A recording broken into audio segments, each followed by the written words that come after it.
Hi everyone, welcome back to my channel. Today we're going to discuss a little bit The Girl from Space. I don't want to give too much away, so this is definitely not spoilers for those of you who haven't seen the book yet, or read the book yet. I do encourage you to go and watch the trailer. It gives you a little bit of an idea of what the book is about.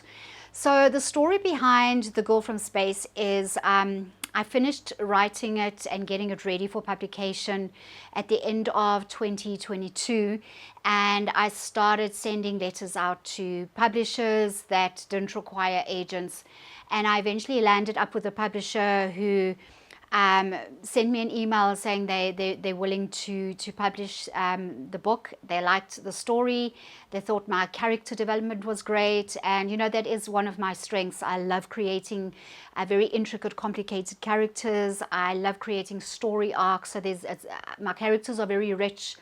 They're very relatable as well. So, you know, you can identify yourself in some of the characters.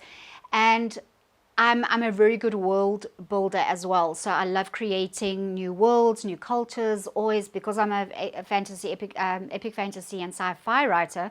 I like creating, doing a lot of world building and coming up with new languages. So every single one of my books has an alien language that I've made up, some more intense than others. Like when I eventually republish my epic fantasy series, The Sword Bearers, I have really created an entire language called Old Tongue, and there's a lot of language in that, and I spent many years perfecting that and getting it just right and making sure that I wasn't missing anything. So for Girl from Space, there's a little bit of the language that they use in the book is called Orkini, which is really great. The characters are fun, and the antagonist characters are called the Faktu, and they also have a very guttural, back of the throat kind of dialect as well when they're speaking. So I had a lot of fun with that. So yeah, let's just get into it. Okay, so The Girl from Space, as I said, was originally published by a publisher in New York.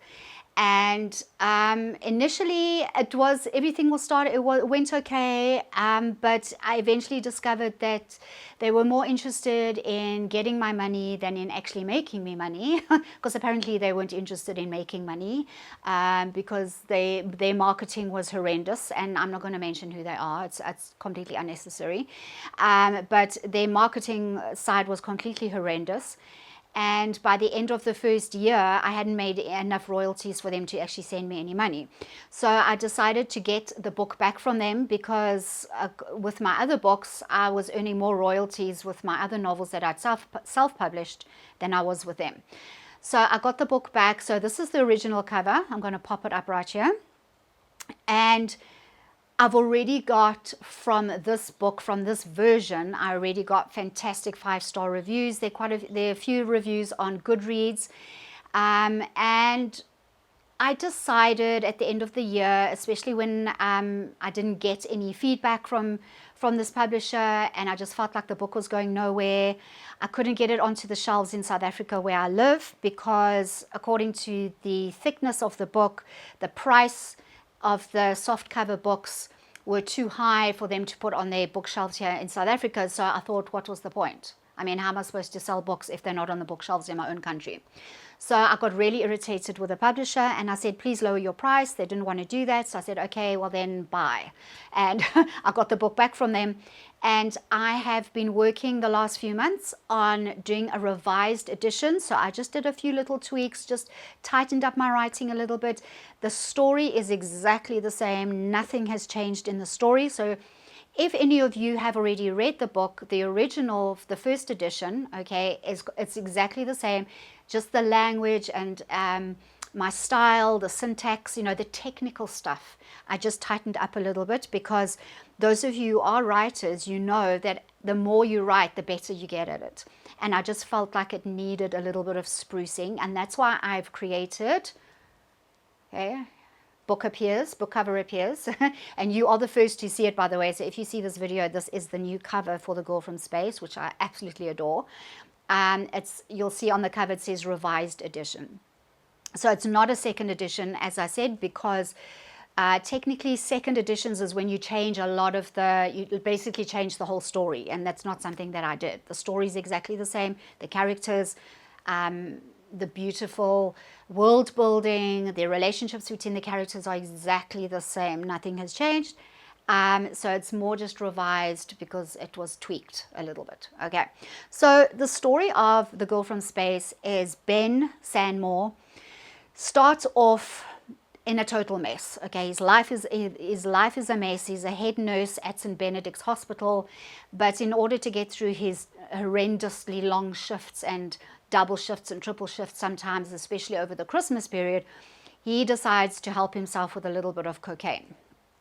So the story starts with him, his drug dealer, who he normally meets him in this abandoned part of the hospital, that doesn't pitch up that night, and he's got a whole entire shift that's like, while he needs the coke to get through his shift, and then to bring him down so that when he wakes up the next morning, he's got his coke with him, and then he can take a hit, and then he's back to normal at work.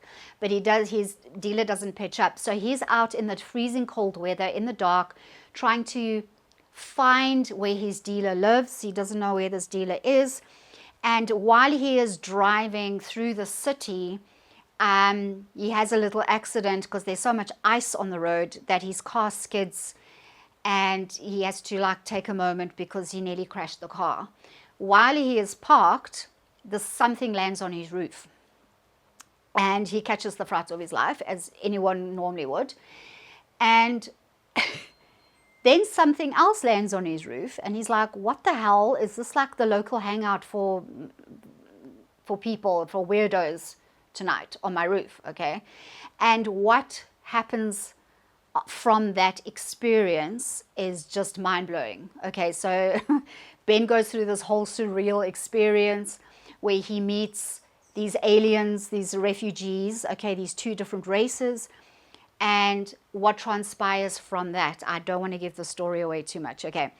And it is just, it does end up becoming a love story, but there's a heck of a lot of action in it. There's a great backstory for the main character called Nasi Kuol.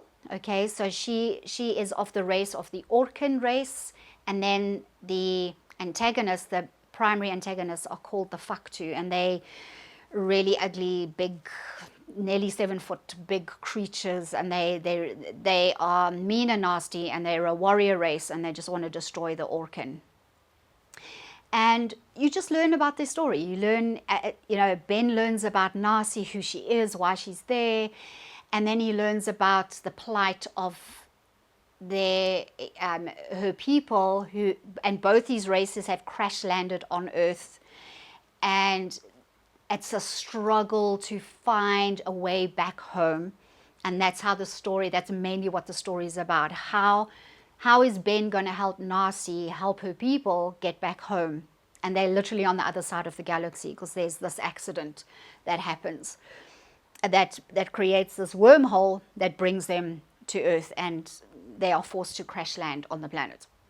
So it is cinematic. It would be such a great movie, please God. That would be absolutely amazing.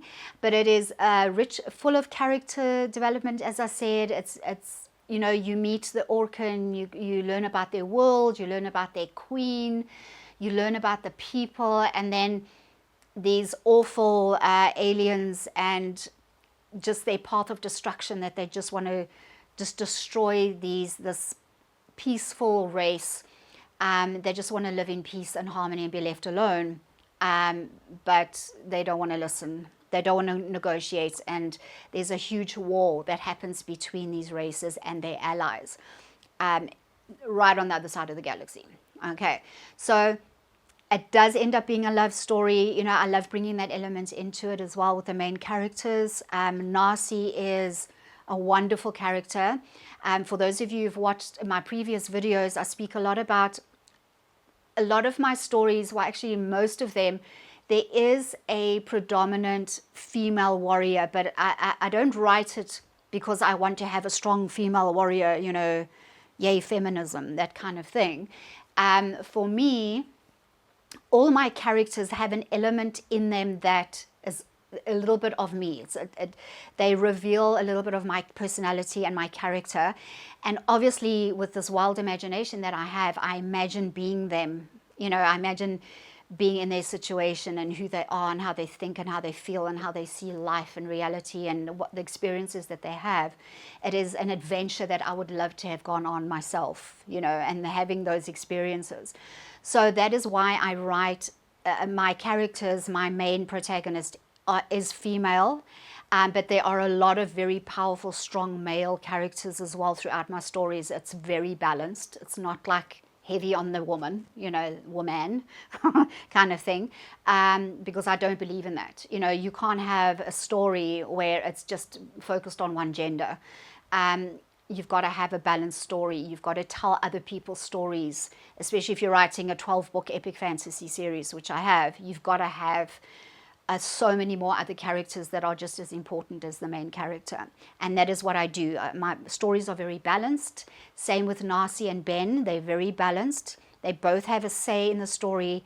They're both very important, vital to the story, as is Ben's best friend, Miguel Perez, who helps Narcy and Ben. You know, they eventually do manage to help them return home, but that's all I'm going to say. Okay.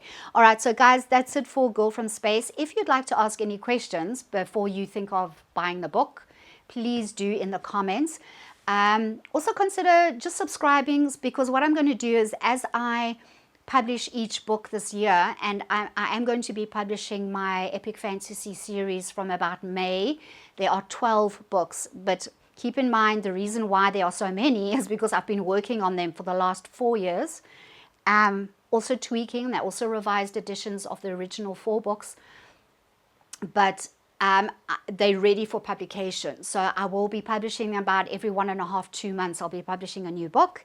I'll be making a new video. We can discuss the story as the story progresses. I can talk to you about the language, how I created it, how I created the characters, how I created the world. And the Girl from Space is different to Evelyn in that Evelyn's got that, you know, it's got that horror element to it with the sci-fi mixed in, but the Girl from Space is pure science fiction. And Evelyn's got the vampires and the, you know, the creatures and things like that. So it's slightly different. The Sword Bearers is pure epic fantasy, and it's epic fantasy. It is an epic story that starts on one planet, goes off into the galaxy, and returns back to the main character's planet. And the incredible adventure that takes place, the amazing characters and worlds, and again, a lot of world building. And all my stories in the past, I've all published them in the past, with the exception of Evelyn. They've all gotten 4 5-star reviews. So people love the story. So I'd love to share it with you. They've all got new covers, and I'd love to have a discussion with you. So ask me questions about my writing journey, what I do, how I do it, how I think, how I process, how I create. I'd love to share that with you.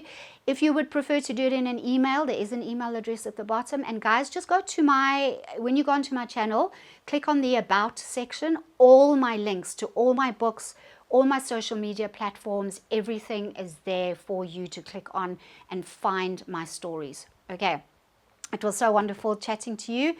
Go and catch your copy of The Girl from Space. I am publishing it. It should be out. I'm going to put it on pre-order for about 10 to 14 days on all the major online stores, okay? And then it will be available for purchase. So go and catch your pre-order, get it going, and yeah, I'll see you after you've read it. Come and tell me what you thought about it, okay? And I'll see you guys next time. Bye.